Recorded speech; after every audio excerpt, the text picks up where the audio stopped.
الحمدللہ رب العالمین والصلاة والسلام علی سید الانبیاء والمرسلین اللہم صلی علی سیدنا و مولانا محمد وعلی آلہ واصحابہ وبارک وسلم وصلی علیہ۔ دنیا کے تمام دیکھنے والوں کو، تمام چاہنے والوں کو، تمام پیار کرنے والوں کو، اور جہاں جہاں تک اس وقت میری آواز کو سنا اور مجھے دیکھا جا رہا ہے، جنید اقبال کی جانب سے انتہائی محبت کے ساتھ السلام علیکم۔ ایک بار پھر ناظرین، آپ کو پر نور صبح نور کے ساتھ میں دل کی عطا گہرائیوں سے خوش آمدید کہتا ہوں، اور آئیے بلا توقف چلیں حضرت ابو انیس محمد برکت علی علیہ رحمہ کی تالیف اسماء نبی کریم صلی اللہ علیہ وآلہ وسلم سے رسول اللہ صلی اللہ علیہ وآلہ وسلم کا ایک اسم مبارک پڑھنے اور سننے کی سعادت حاصل کرتے ہیں۔ سیدنا الجواد صلی اللہ علیہ وآلہ وسلم، ہمارے سردار، سب سے زیادہ سخاوت فرمانے والے، درود و سلام بھیجے اللہ آپ صلی اللہ علیہ وآلہ وسلم پر، آپ صلی اللہ علیہ وآلہ وسلم کے آل پاک پر اور صحابہ کرام رضوان اللہ تعالیٰ علیہم اجمعین پر۔ حضرت سلمان بن عامر رضی اللہ تعالیٰ عنہ سے روایت ہے، حضور نبی کریم صلی اللہ علیہ وآلہ وسلم نے فرمایا کہ کسی حاجت مند کو صدقہ دینا صرف ایک صدقہ ہے، اور داروں کو صدقہ دینا دو صدقات کے برابر ہے، ایک صدقہ اور دوسرا صلہ رحمی۔ جناب جڑے رہیے ہمارے ساتھ، کیونکہ آج زکوٰۃ کی فضیلت، اس کی اہمیت اور مسائل پر گفتگو ہوگی، اور انتہائی اہم ترین پروگرام انشاءاللہ ہوگا۔ ناظرین کرام، مجھے لگتا ہے کہ ہمارا شاید مسئلہ یہ ہے کہ ہم نہ تو 3 میں ہیں اور نہ 13 میں ہیں، یعنی یہ بات صرف عقیدت کی بنیاد پہ نہیں بلکہ عقل کی بنیاد پر بھی میں عرض کر رہا ہوں آپ سے کہ آج پاکستان میں، اگر پاکستان میں زکوٰۃ کا نظام درست ہو جائے نا صاحب، تو میں یہ سمجھتا ہوں کہ صحیح معنوں میں اگر ہم زکوٰۃ دینا شروع کر دیں، صحیح وقت پر زکوٰۃ دینا شروع کر دیں، صحیح ہاتھوں میں زکوٰۃ دینا شروع کر دیں اور صحیح انداز سے زکوٰۃ کو پہنچانا شروع کر دیں، تو ہمارا ملک ناظرین نہ صرف یہ کہ پورا اس کا معاشی نظام ٹھیک ہو جائے گا، بلکہ میں یہ سمجھتا ہوں کہ غربت کی شرح جو ہے نہ صرف ختم ہوگی بلکہ مکمل طور پر ختم بھی ہو جائے گی، جس کے بے شمار مقاصد میں سے ایک مقصد پیسے کو پانا، اپنے آپ کو پاک کرنا، دوسرا مقصد مال کو مخصوص طبقے کی، یہ جو ایلیٹ کلاس کے پاس جا کے جاگیر بن جایا کرتا ہے نا مال، اس جاگیر کو جو ہے ختم کرنا، تیسرا مقصد صدقات اور زکوٰۃ کے ذریعے سے ضرورت مندوں، محتاجوں اور غریبوں میں اس کی صحیح تقسیم کرنا، اور چوتھا مقصد یہ ہے کہ اس کے ذریعے سے معاشرے میں ایک توازن، ایک بیلنس، جو سوسائٹی جب اس اعتبار سے امبیلنس ہو جاتی ہے نا کہ مال کہیں جا کے سٹک ہو جایا کرتا ہے تو صورتحال بڑی دوسری ہوتی ہے، تو ایک توازن سوسائٹی کے اندر پیدا کرنا۔ اسلام یہی چاہتا ہے ناظرین کہ پیسہ معاشرے میں گردش کرتا رہے، یعنی پیسہ کسی خاص طبقے یا مخصوص لوگوں کی کنیز بن کے نہ رہے بلکہ ہر طبقے کے پاس پہنچے۔ لہذا انفاق فی سبیل اللہ کے تحت جب زکوٰۃ کے نظام کو اس کی روح کے ساتھ اپنایا اور لاگو کیا گیا تو پھر آپ کو پتا ہے کہ چشم فلک نے وہ منظر بھی دیکھا کہ زکوٰۃ لے کر زکوٰۃ ادا کرنے والے گھومتے تھے لیکن زکوٰۃ لینے والا وہاں پر کوئی موجود نہ تھا۔ ناظرین کرام، زکوٰۃ دینے کا عمل اخوت اسلامی کی بہترین ترین تعبیر ہے، یعنی ایک غنی مسلمان اپنے غریب اسلامی بھائی کو زکوٰۃ دے کر معاشرے میں صرف سر اٹھا کر جینے کا حوصلہ نہیں دیتا بلکہ اسے ایک ہی وقت میں ایک آفتوں سے محفوظ کر لیا کرتا ہے، یعنی وہ شخص جو اپنی غربت کی وجہ سے کوئی جرم کرنے والا تھا، وہ شخص جو اپنی غربت کی وجہ سے اپنے جسم کے اعضاء کو فروخت کرنے والا تھا، وہ شخص جو اپنی غربت کی وجہ سے اپنی اولاد کو فروخت کرنے والا تھا، وہ شخص کہیں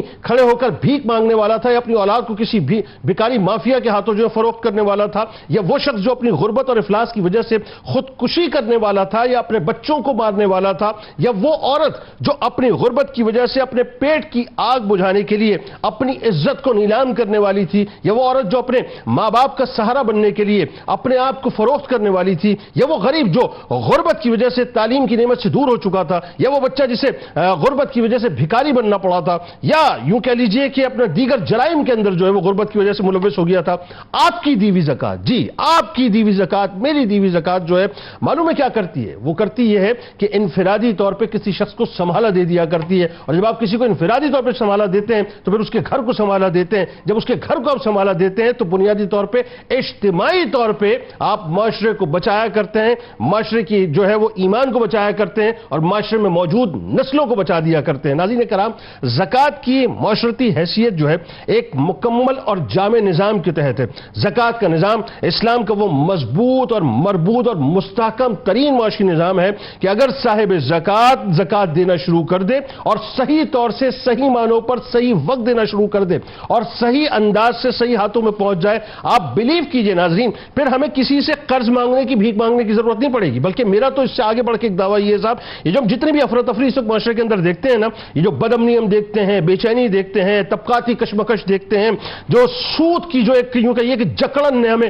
مکمل طور پہ جکڑا ہوا ہے، معاشرے کے اندر جو ہے جرائم آپ کو ہر طرف نظر آتے ہیں، آپ بلیو کیجئے، آپ صحیح طور سے زکوٰۃ نکالنا شروع کر دیجئے، صحیح ہاتھوں میں زکوٰۃ پہنچانا شروع کر دیجئے، میں دعوے سے آپ کو یہ بات عرض کر رہا ہوں کہ معاشرے کی یہ تمام جتنے بھی آپ ناسور دیکھ رہے ہیں، یہ سارا فتنہ و فساد ختم ہو جائے گا۔ پرابلم کیا ہے؟ پرابلم یہ ہے کہ ہم نے اپنی بیسکس کو چھوڑ دیا ہے۔ پرابلم یہ ہے کہ اللہ تبارک و تعالیٰ نے اتنا زبردست بیک اپ سپورٹ ہمیں دیا تھا، اس بیک اپ سپورٹ کو ہم نے مکمل طور پر فراموش کر دیا ہے۔ آپ سرکاری سطح پہ اٹھا کے دیکھ لیجئے، بینک جو کٹوتی کرتی ہے وہ زکوٰۃ پہنچتی نہیں ہے لوگوں تک صاحب، کیونکہ کرپشن کی نظر ہو جایا کرتی ہے، اور انڈیویجول کیپیسٹی میں ہم بہت کچھ کر سکتے ہیں الا ماشاءاللہ، لیکن ہم نہیں کرتے جس انداز سے کرنا چاہیے۔ علامہ صاحب، ظاہر ہے یہ ایک ایسا موضوع ہے، اور اگین وہی بات ہے کہ ہمیں اس بات کو سمجھنا چاہیے کہ صاحب اس کی اہمیت بنیادی طور پہ کیا ہے، اور اہمیت یقیناً قرآن سے بہتر کون بتلائے گا۔ تو سب سے پہلے میرا خیال ہے زکوٰۃ کی اہمیت، اس کی فضیلت جو ہے قرآن سے آغاز کی جائے۔ بسم اللہ الرحمن الرحیم۔ انتہائی اہم موضوع ہے، اور چونکہ زکوٰۃ ارکان اسلام میں سے دوسرا اہم ترین اور بڑا رکن ہے، تو اس سے ہمیں اندازہ ہو جاتا ہے کہ زکوٰۃ کو شریعت مطہرہ نے کس قدر اہم قرار دیا ہے۔ ٹھیک۔ جب ہم اس کی لغوی معنی پر بات کرتے ہیں تو دو اعتبار سے اس کے معنی ہمارے سامنے آتے ہیں۔ ایک تو پاکیزگی، طہارت اور پاک صاف ہونے یا کرنے کے معنی میں ہے، درست۔ اور دوسرا اس کا معنی نشو و نما اور بالیدگی کے معنی میں ہوتا ہے۔ اب ان دونوں کو جب ہم جوڑتے ہیں اور مفہوم کے اعتبار سے اصطلاح شرع میں دیکھتے ہیں تو یہ مال کا وہ میل ہے جسے نکال دینے سے دولت آلودگی سے پاک اور صاف ہو جاتی ہے۔ جی، آلودگی سے وہ دولت جو ہے وہ پاک اور صاف ہو جاتی ہے، اور قرآن مجید فرقان حمید میں بے شمار مقامات پر یہ دونوں انداز اور کیفیات ہمیں نظر آتی ہیں۔ اچھا، زکوٰۃ کی اہمیت اور افادیت اس زاویے سے بھی انتہائی واضح طور پر ہمارے سامنے آتی ہے کہ اللہ رب العزت نے قرآن مجید فرقان حمید میں تقریباً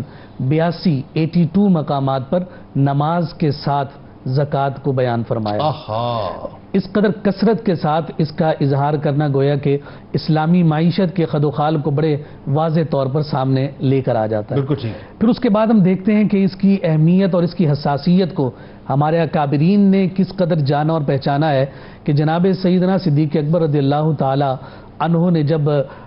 امور خلافت سنبھالے ہیں اور مسلمانوں کے امیر المؤمنین کے طور پر آپ مقرر ہوئے، تو اس موقع پر جو ایک کریٹیکل جنکشر ہے، ایک ناگزیر صورتحال میں، یعنی ہر قسم کے چیلنجز سامنے موجود ہیں، تو اس وقت آپ مانعین زکوٰۃ کے خلاف جس انداز میں کھڑے ہو رہے ہیں اور جس طرح سے ان کا قلع کما کر رہے ہیں، تو زکوٰۃ کی اہمیت اور افادیت اس موقع سے بھی بڑی واضح ہو جاتی ہے، اور اس سے یہ بھی واضح ہو جاتا ہے کہ ریاست کی بنیادی ذمہ داری ہے زکوٰۃ کی کلیکشن۔ بالکل، آگے اسلامی ریاست کہ جو صاحبان اقتدار و اختیار ہیں، ان کے حوالے سے خود قرآن مجید فرقان حمید نے ان کے فرائض منصبی کو بیان کیا اور فرمایا کہ الذین ان مکناہم فی الارض، کہ یہ وہ لوگ ہیں کہ جنہیں جب ہم زمین پر اقتدار دیں اور ان کو اختیار عطا کریں تو ان کی ذمہ داریاں کیا ہیں، فرائض منصبی کیا ہیں، اقاموا الصلاۃ، صلاۃ کا قیام، نماز کو قائم کریں، جی، وآتوا الزکاۃ، ٹھیک ہے، اور زکوٰۃ کی ادائیگی کو ممکن بنائیں، وامروا بالمعروف ونہوا عن المنکر، یعنی یہ چار فرائض منصبی اہل ریاست اسلامی کے جو اہل اقتدار و اختیار ہیں ان کا ذکر فرمایا گیا کہ نماز کا قیام ان کے ذمہ ہے، بالکل ٹھیک، زکوٰۃ کی صحیح طور پر ادائیگی یعنی اس کو لینا اور پھر مستحقین تک پہنچانا یہ ان کی ذمہ داری ہے، اور نیکی کی دعوت کو عام کرنا اور گناہوں سے رعایا کو روکنا یہ صاحبان اقتدار کی انتہائی یعنی فرائض منصبی جو قرآن نے ذکر کر دی۔ بالکل ٹھیک ہے، اور اگر ہم دیکھتے ہیں تو آج یہی چار ہی ہیں کہ جو ہمارے ہاں نظر نہیں آتے، باقی سارے نظر وہ ہے نا کہ اسلامی ریاست، اسلام تو نام کا، اسلامی جمہوریہ پاکستان نام کا اسلام ہے۔ قرآن مجید فرقان حمید نے بڑے کیٹیگوریکل انداز میں اس ساری تفصیل کو بیان فرمایا۔ دیکھیے، صاحب ایمان جو ہے اس کی دو قسم کی ضروریات ہیں، ایک اس کی مادی ضرورت ہے اور دوسرا اس کی روحانی ضرورت ہے، اور نظام صلاۃ اور نظام زکوٰۃ ان دونوں کو جب ہم دیکھتے ہیں تو یہ قیام اسلام کے بنیادی مقاصد میں سے نماز جو ہے یہ مسلمان کی روحانی ضرورت کو پورا کر رہی ہے، بالکل ٹھیک ہے، اور یہ جو زکوٰۃ ہے یہ اس کی مادی ضرورت کو پورا کر رہی ہے، اور پھر ان دونوں کے یعنی قیام کے لیے اسلامی ریاست کے جو اقتدار میں بیٹھنے والے افراد ہیں ان کو ذمہ دار بنا کر پورا ایک اسٹرکچر شریعت مطہرہ نے عطا فرما دیا، کس کی کتنی اور کہاں پر کس انداز کی ذمہ داری ہے۔ بالکل ٹھیک۔ اور پھر آپ جب قرآن مجید فرقان حمید کو مختلف مقامات پر اس زکوٰۃ کی اہمیت اور افادیت کے اعتبار سے دیکھتے ہیں تو بہت ساری آیات ہمیں نظر آتی ہیں، جیسے سورہ بقرہ کی آیت نمبر 43 میں رب ذوالجلال نے بڑے واضح انداز میں اس بات کو ذکر کیا ہے کہ وَأَقِيمُوا الصَّلَاةَ وَآتُوا الزَّكَاةَ وَارْكَعُوا مَعَ الرَّاكِعِينَ، یعنی صلاۃ کو قائم کرو، نماز کو قائم کرو اور زکوٰۃ ادا کرو اور جھکنے والوں کے ساتھ جھکو، یعنی رکوع کرنے والوں کے ساتھ رکوع کرو۔ یہاں سے فرضیت زکوٰۃ کو واضح کیا گیا۔ ٹھیک۔ پھر دوسرا مقام ہمیں سورہ توبہ میں آیت نمبر 103 میں نظر آتا ہے، جس میں فرمایا محبوب کائنات سے حکم کے طور پر ہے کہ خذ من اموالہم صدقۃ تطہرہم وتزکیہم بہا وصلی علیہم، کہ ان سے ان کا مال لیجئے زکوٰۃ کی صورت میں، یہاں صدقہ سے مراد زکوٰۃ بھی لیا گیا، اور اس کے ذریعے سے کیا ان کے نفوس کو پاک کیجئے اور ان کے مال کو وہ بالیدگی اور وہ نشو و نما عطا کیجئے کہ جو ان کے لیے برکت کا ذریعہ اور سبب ہو جائے۔ تو اب یہ شریعت مطہرہ اور دین اسلام اور بالخصوص قرآن مجید فرقان حمید میں جہاں ترغیبات موجود ہیں احکام کی صورت میں، اور پھر یہ دیکھیے کہ جو ہم نے بنیادی معنی ان کے ذکر بیان کیے کہ اس کا معنی بالیدگی ہے، اس کا معنی نشو و نما بھی ہے، اور پھر پاکیزگی اور طہارت بھی ہے، تو اس آیت میں بڑے واضح طور پر یہ سارے معنی ہمیں جمع ہوتے ہوئے نظر آ رہے ہیں۔ اور پھر ساتھ ساتھ اس زکوٰۃ کے حوالے سے یہ بات بھی ہمارے مد نظر اور ملحوظ خاطر رہنی چاہیے کہ یہ جو زکوٰۃ ہے، جہاں یہ اسلام کے بنیادی ارکان میں سے ایک رکن ہے، وہی یہ فرض ہے، اور اس کی جو فرضیت ہے یہ قرآن سے ثابت ہے۔ تو اگر آج کے دور میں اگر کوئی زکوٰۃ کا انکار کرتا ہے تو گویا وہ دائرہ اسلام سے خارج ہو جاتا ہے، اور اسی وجہ سے جب سن 2 ہجری میں یہ زکوٰۃ فرض ہوئی، اس کے بعد جب تک امام الانبیاء صلی اللہ علیہ وسلم ظاہری طور پر دنیا میں جلوہ افروز رہے تو آقا کائنات صلی اللہ علیہ وسلم نے اس نظام کو مکمل طور پر قائم فرمایا، اور پھر آپ کے ظاہری وصال کے بعد بھی یہ اسٹرکچر اسی طرح سے قائم رہا۔ جہاں کوئی کمی آنے لگی تو ریاست نے اپنی ذمہ داری کو پورا کیا، الذین ان مکناہم فی الارض کے رب ذوالجلال کی جانب سے دیے جانے والے احکامات کو پورا کیا۔ اس کی مثال جناب صدیق اکبر کے دور میں بھی نظر آتی ہے، اور پھر اس کے اثرات عمر بن عبدالعزیز کے دور میں بھی نظر آتے ہیں۔ پھر دینے والے تو ہیں، لینے والے موجود نہیں ہیں۔ اور آپ یہ دیکھیے کہ وہ پورا ایک میکانزم عمال کا زکوٰۃ کی کلیکشن کا باقاعدہ جو ہے وہ اپنے منتخب آپ نے مطلب لوگوں کو کیا، اور اس کا پورا ایک اسٹرکچر جو ہے اس کو جنریٹ کیا۔ اور اگین وہی بات، بالکل صحیح آپ کی بات ہے، لیکن افسوس مطلب ہائے افسوس کہ اسلامی ریاست گو کہ اگر ہو تو پہلا کام ہی اس کا یہ کہ نماز کو قائم کروانا، زکوٰۃ کی کلیکشن کروانا، نیکی کا حکم دینا، برائیوں سے روکنا، یہ چاروں فیکٹرز ظاہر ہے مطلب وجہ اس کی یہ کہ صرف نام کا اسلام ہے۔ اچھا، اب ذرا یہ بتائیے کہ قرآن پاک تو بہت کیٹیگوریکل اور واضح، ظاہر اس کی فرضیت بھی لوگوں کو سمجھ آ گئی، احادیث مبارکہ اس حوالے سے کیا کہتی ہیں کہ زکوٰۃ کی اہمیت، اس کی دینے کی اہمیت جو ہے وہ کس حد تک بتلائی گئی ہے؟ بسم اللہ الرحمن الرحیم۔ یقیناً احادیث مبارکہ میں بھی سرکار مدینہ صلی اللہ علیہ وسلم نے زکوٰۃ کی ادائیگی کے لیے بہترین ترغیبات ارشاد فرمائی ہیں، اور جب ہم دیکھتے ہیں نا کہ سرکار علیہ الصلوۃ والسلام نے جنت میں جانے والے اعمال جو ہیں ان کا تذکرہ فرمایا تو اس میں زکوٰۃ کو بھی شامل فرمایا بطور خاص۔ جیسے کہ ایک روایت میں کہ ایک مرتبہ ایک دیہات سے تعلق رکھنے والی شخصیت جو ہے نا وہ سرکار علیہ السلام کی بارگاہ میں حاضر ہوئے، اور انہوں نے عرض کی کہ حضور مجھے کوئی ایسا عمل بتائیے کہ بس میں اس کو اختیار کروں اور جنت میں داخل ہو جاؤں۔ کیا تو سرکار علیہ الصلوۃ والسلام نے ارشاد فرمایا کہ تم جو ہے وہ اللہ تبارک و تعالیٰ کی عبادت کرو اور اس کے ساتھ کسی کو شریک نہ ٹھہراؤ۔ پہلی بات یہ ہے،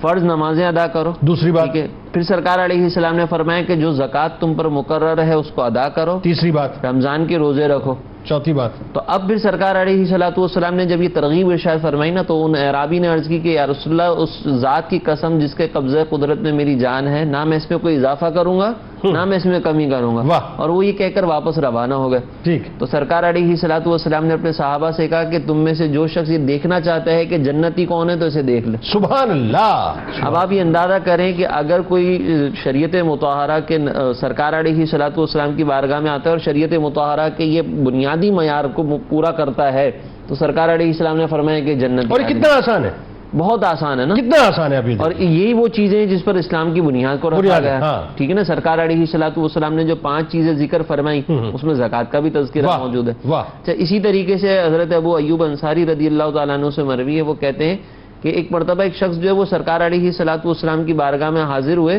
اور پوچھنے لگے کہ یا رسول اللہ مجھے کوئی ایسا عمل بتائیے کہ جس کو میں اختیار کر لوں تو جنت میں داخل ہو جاؤں. اب جب وہ آ رہے تھے نا تو ان کا انداز ایسا تھا کہ صحابہ کرام آپس میں دیکھنے لگے کہ بھائی ان کے ساتھ ماجرا کیا ہے, یہ کیا کرنا چاہ رہے ہیں جو اس طرح آگے بڑھ رہے ہیں. تو سرکار علیہ السلام نے فرمایا چھوڑ دو, یہ ہم سے کچھ کام ہے تو ہمارے پاس آ رہے ہیں. پھر سرکار علیہ السلام نے ان کی بات کا جواب دیتے ہوئے یہی چیزیں ارشاد فرمائی کہ اللہ کی عبادت کرو, اس کے ساتھ کسی کو شریک نہ ٹھہراؤ, نماز قائم کرو, روزہ رکھو اور زکوٰۃ ادا کرو, رشتہ داروں سے حسن سلوک کرو. اور یہاں پر پھر سرکار علیہ الصلوۃ والسلام نے فرمایا یہ جو رشتہ داروں کا تذکرہ فرمایا اور یہ چیزیں ان کو بتا دیں جو جنت میں داخلے کے لیے ضروری ہے. اچھا, ایک اور روایت ہے اس میں آتا ہے کہ سرکار علیہ الصلوۃ والسلام ایک مرتبہ کچھ خطبہ ارشاد فرمایا اور خطبہ فرمانے کے بعد جو ہے وہ سرکار علیہ الصلوۃ والسلام نے یہ اعلان فرمایا کہ قسم ہے اس ذات کی جس کے قبضہ قدرت میں میری جان ہے. تو پھر یہ کہنے کے بعد سرکار علیہ الصلوۃ والسلام کچھ دیر جو ہے وہ نیچے دیکھنے لگے تو صحابہ کرام جو وہ رونے لگے. سرکار علیہ الصلوۃ والسلام نے نہ جانے کس بات پر قسم ارشاد فرمائی اور پھر سرکار رنجیدہ بھی ہو گئے. کچھ دیر کے بعد سرکار علیہ الصلوۃ والسلام نے مسکراتے ہوئے اپنے چہرہ اقدس کو اٹھایا. تو صحابہ کرام کہتے ہیں کہ جب ہم نے سرکار کا یہ جلوہ دیکھا نا تو ہمارا یہ سرکار علیہ الصلوۃ والسلام کو جلوہ دیکھنا ہمیں سرخ ہونٹوں سے زیادہ محبوب ہو گیا. اللہ اکبر, اللہ اکبر. پھر سرکار علیہ الصلوۃ والسلام نے فرمایا کہ جو بندہ 5 نمازیں پڑھتا ہے, رمضان کا روزہ رکھتا ہے, زکوٰۃ دیتا ہے اور 7 کبیرہ گناہوں سے بچتا ہے تو اس کے لیے جنت کے سارے دروازے کھول دیے جاتے ہیں اور اسے کہا جاتا ہے کہ سلامتی کے ساتھ داخل ہو جائے. کتنا آسان کر دیا جنت میں انٹرنس کو, کتنا آسان کر دیا. اب یہاں پر آپ ذرا غور کر لیں کہ 7 کبیرہ گناہوں کا بھی تذکرہ کر دیا کہ اس سے بچ لیں اور زکوٰۃ, روزہ اور نماز یہ بنیادی چیزیں ادا کریں تو پھر یہ جنت میں داخلہ. اچھا, اسی طرح سرکار علیہ الصلوۃ والسلام نے ایک اور چیز ارشاد فرمائی کہ یہ جو صدقہ ادا کرنا ہے, زکوٰۃ ادا کرنا ہے, ایسا نہیں ہے کہ دن بھر جو ہے وہ مسلمانوں کو لوٹا جائے اور جس طریقے سے مال آ رہا ہے, چاہے وہ کرپشن کا کوئی بھی راستہ اختیار کیا ہوا ہو, چاہے وہ کسی بھی انداز سے جو نا وہ رشوتیں لے کر مال حاصل کیا ہو, اس کو ادا کرنے, اس کی زکوٰۃ ادا کرنے سے کیا اللہ کی بارگاہ میں یہ فضائل ملیں گے؟ نہیں. سرکار علیہ الصلوۃ والسلام نے فرمایا کہ جو شخص کھجور کے برابر حلال کمائی صدقہ کرے اور اللہ تبارک و تعالی حلال کے علاوہ کسی چیز کو قبول بھی نہیں کرتا. پھر سرکار علیہ السلام نے فرمایا کہ جب وہ حلال کو صدقہ کرتا ہے نا اور کھجور کے برابر صدقہ کرے تو اللہ تبارک و تعالی اس کو اپنے دستے قدرت سے قبول فرماتا ہے اور پھر اس مال کو اس کے مالک کے لیے اس طرح اس میں اضافہ کرتا ہے, اس کی پرورش کرتا ہے کہ جیسے تم میں سے کوئی اپنے جانور کی پرورش کرتا ہے. اور پھر سرکار علیہ السلام نے فرمایا کہ یہاں تک کہ وہ جو کھجور کے برابر صدقہ دیا ہے وہ پہاڑ کے برابر ہو جاتا ہے. اللہ اکبر. لیکن شرط کیا ہے؟ مال حلال ہونا چاہیے, حرام مال نہیں ہونا چاہیے. یہ نہ ہو کہ ہم جو ہے وہ جھوٹ بول کر مارکیٹ میں بیٹھے ہوئے اور جس طریقے سے ہو جائے مال ہم نے بیچ دیا اور پھر اس کے بعد ہمارے یہاں پر ہوتا ہے نا کہ زکوٰۃ دے دیں گے, حج پہ چلے جائیں گے تو ہمارا بلیک منی ساری 2 نمبریاں پوری زندگی کر لیں گے جی, ادھر سے سارا پیسہ کما, حاجی نمازی زکاتی بن کر ہم جو ہے نا وہ اپنے مال کو صاف کر لیں گے. ایسا نہیں ہو سکتا, مال صرف حلال ہونا چاہیے. اس کے بعد سرکار علیہ الصلوۃ والسلام نے ایک اور فرمان سرکار کا ہمیں ملتا ہے. سرکار علیہ السلام نے فرمایا کہ اللہ عز و جل نے اسلام میں 4 چیزیں فرض کی ہیں, جو ان میں سے 3 ادا کرے وہ اسے کچھ بھی کام نہیں دیں گی جب تک کہ 4 پوری نہ کر لے. اچھا, وہ کیا؟ وہ ان میں سرکار علیہ السلام نے فرمایا کہ نماز, ٹھیک ہے, زکوٰۃ, روزہ اور پھر اس کے بعد حج بیت اللہ. ان میں سے کوئی ایک چیز بھی جس میں سے کوئی ایک بھی چیز چھوڑ دی جائے تو پھر جو ہے وہ اس کے لیے کفایت نہیں کرے گا. اب جیسے زکوٰۃ فرض ہے تو زکوٰۃ ادا کرنی ہے, حج بیت اللہ فرض ہے تو وہ کرنا ہے, رمضان کے روزے کی استطاعت ہے تو وہ رکھنی ہے, نماز ادا کرنی ہے. یہ اہمیت ہے سرکار علیہ الصلوۃ والسلام نے جو بیان فرمائی زکوٰۃ کیا مطلب. زکوٰۃ کی اہمیت اگین وہی بات آ گئی, ریاستی سطح پہ دیکھیں تو اس کی اہمیت کی گفتگو مطلب پہلے علامہ صاحب نے فرمائی اور انفرادی طور پہ اگر دیکھیں تو ظاہر ہے وہ اس کی اہمیت کس حد تک ہے کہ کہیں اسکیپ پہ والی بات ہی نہیں. اچھا, اب جب ظاہر ہے زکوٰۃ فرض کیجیے, اب بات کرتے اس موڈ پہ آ کے کہ ایک شخص جو صاحب نصاب ہے تو وہ یہ سمجھنا چاہے گا کہ ایک تو یہ کہ کن کن اشیاء پر بنیادی طور پر زکوٰۃ لگے گی، اور جو نصاب خاص طور پہ ہوتا ہے وہ کیا ہوگا، ذرا اشیاء کے اعتبار سے وہ بھی بتائیے۔ اور ایک جو بڑی اہم ترین بات ہے جس کو میرا خیال ہے ہم سب، میں سوال کرنے والا، میں خود بھی جو اس بات کو سمجھنا چاہوں گا اور جتنے لوگ دیکھنے والے ہیں، کہ جو ادا کرنے کا طریقہ کار ہے ذرا یہ بھی بتلائیے کیا ہونا چاہیے، آسان بھی ہو، اور وہی بات ہے کہ اگین کہ وہ جو ڈیزرونگ ہے اس کے پاس پہنچ بھی جائے زکوٰۃ۔ بسم اللہ الرحمن الرحیم۔ دیکھیں، سب سے پہلے تو ہمیں یہ سمجھنا ہوگا کہ زکوٰۃ کے لازم ہونے کے لیے شرائط کیا ہیں۔ تو اس میں سے پہلی شرط ہے مسلمان ہونا، پھر عاقل و بالغ ہونا، آزاد ہونا، یعنی غیر مسلم پر زکوٰۃ لازم نہیں ہے، بے عقل پر نہیں ہے، نابالغ پر نہیں ہے، بالکل ٹھیک، اور آزاد آج کے دور میں سب ہیں، غلامی کا کلچر نہیں ہے۔ اسی طرح بقدر نصاب مال کا مالک ہونا، اور اس مال کا اس کی کسٹڈی میں ہونا، یہ بھی شرط ہے، ٹھیک ہے۔ یعنی جس شخص پر زکوٰۃ فرض کی جا رہی ہے تو صرف مال کا مالک ہونا کافی نہیں ہے، اس مال کا کسٹڈی میں ہونا بھی ضروری ہے۔ اسی طرح اس مال کا حاجت اصلیہ کے علاوہ ہونا۔ حاجت اصلیہ مطلب رہنے کا مکان یا استعمال کی گاڑی، ضرورت کے کپڑے، یہ سب حاجت اصلیہ میں ہوتے ہیں، اس کے علاوہ جو مال ہے وہ ہونا۔ اسی طرح اس مال کا قرض سے بھی فارغ ہونا۔ اب ایسا نہیں ہے کہ اگر کسی شخص کے پاس 2 لاکھ ایک مثال رقم ہے جس پر اس نے زکوٰۃ دینی اور 2.5 لاکھ کا قرض ہے،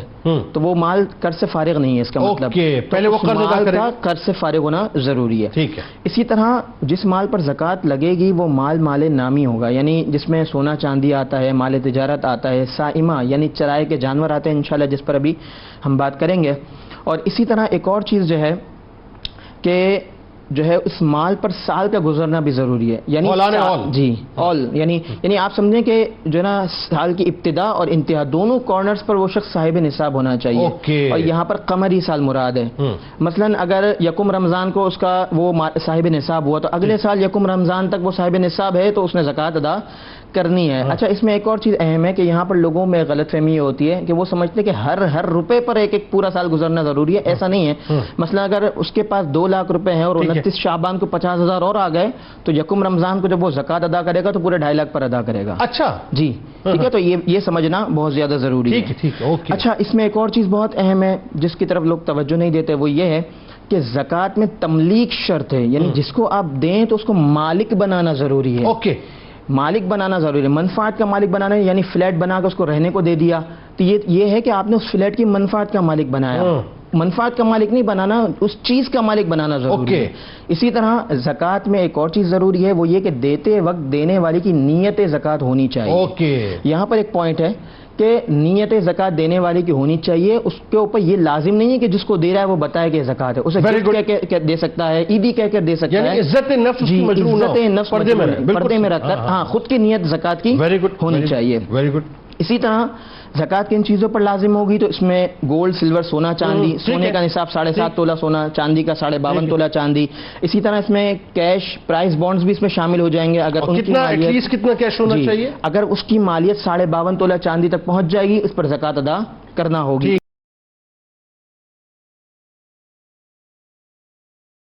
ذرا یہ بتلائیے علامہ صاحب کہ یہ اب ایک بڑا ریلیونٹ سوال آ جاتا ہے، بہت سے لوگ جو ہیں وہ زکوٰۃ دینا چاہتے ہیں لیکن مصارف کے بارے میں انہیں صحیح طور سے خبر نہیں ہوتی ہے، تو ایک تو یہ کہ مصارف کون کون ہیں، ذرا یہ بتلائیے، یعنی کن کن کو زکوٰۃ دی جائے، دیگر جو اس کے مسائل ہیں وہ بھی ضرور بتلائیے۔ پھر اس میں ایک ضمن سوال ساتھ بھی ایڈ کر لیجیے گا کہ جو مدارس میں عموماً زکوٰۃ کی فراہمی کا معاملہ ہے، اس کا طریقہ استعمال جو ہے اس کو کیسے آپ دیکھتے ہیں؟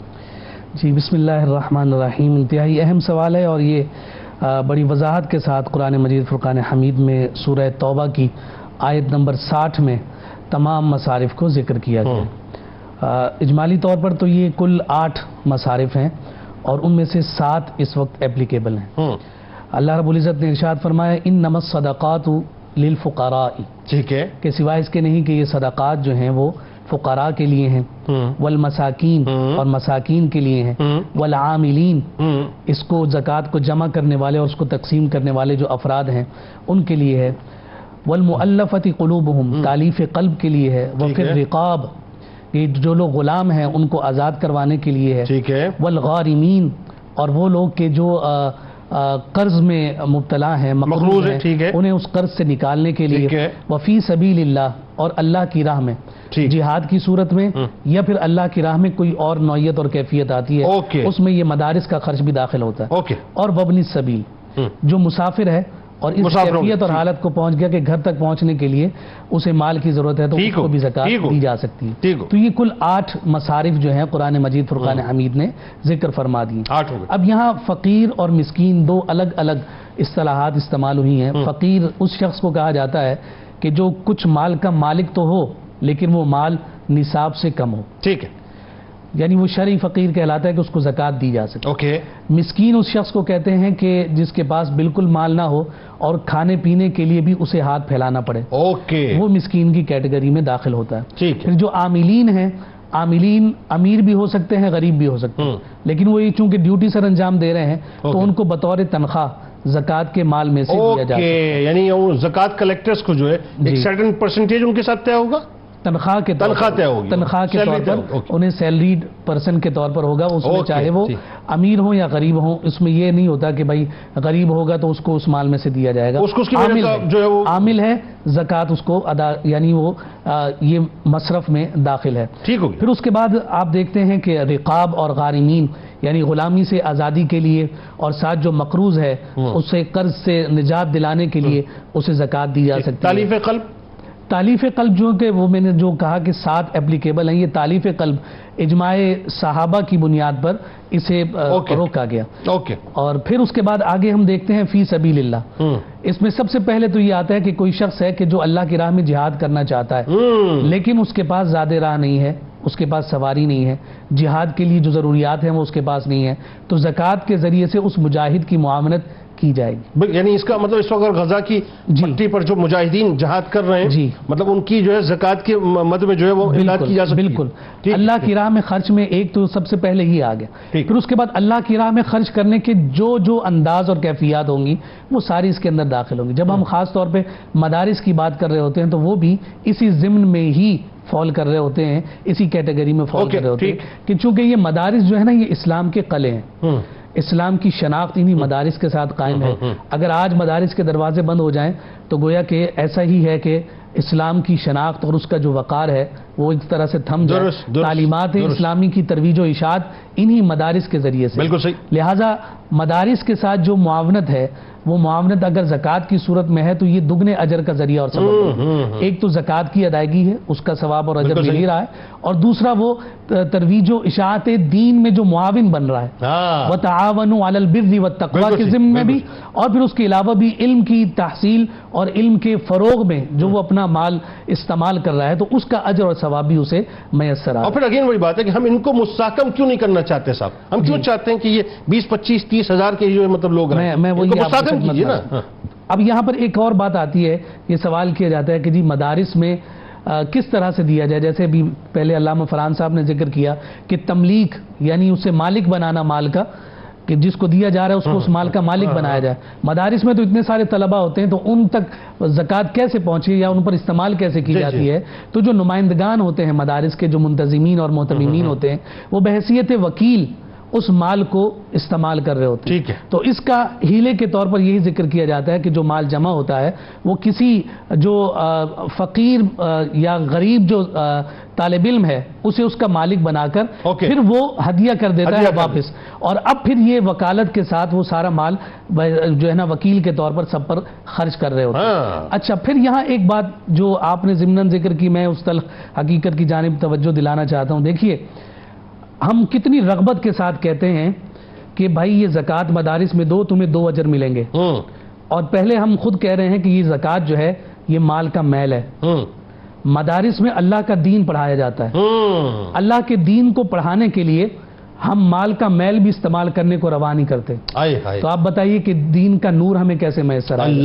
کاش کہ ہمارے دل اتنے کشادہ ہو جائیں کہ ہم اپنا صاف مال بہت اچھی بات دین کی اشاعت اور اس کی ترویج میں استعمال کریں. یہ بہت اچھی بات. اور دین کی آبیاری کے لیے ہمارے جب صاف مال خرچ ہوگا تو پھر اس کے اثرات اور اس کی روحانیت بھی ہمارے سامنے آئے گی. بہت اچھی بات. اب تو ہم گویا کہ ایسے للچائے ہوئے انداز میں لوگوں کو ترغیب دے رہے ہوتے ہیں کہ بھائی مال, صاف مال تو دینا تم نے چھوڑ ہی دیا ہے, کم از کم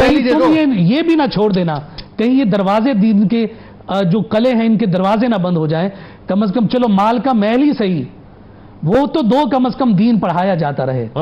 تو یہ بات ہمارے ضرور بالکل. اچھا اس میں ذرا مصارف میں ایک بات بتائیے، اقربا کی جو ہماری بات ہے وہ ہم کیسے اس کو دیکھیں گے؟ الاقرب فالاقرب کی بنیاد پر یہاں حکم دیا گیا کہ جو اصل اور فرع ہیں، اصل اور فرع یعنی دادا دادی نانا نانی اوپر اور فرع، اسی طرح سے بیٹا بیٹی پوتا پوتی نواسا نواسی، ان کو زکوٰۃ نہیں دے سکتے.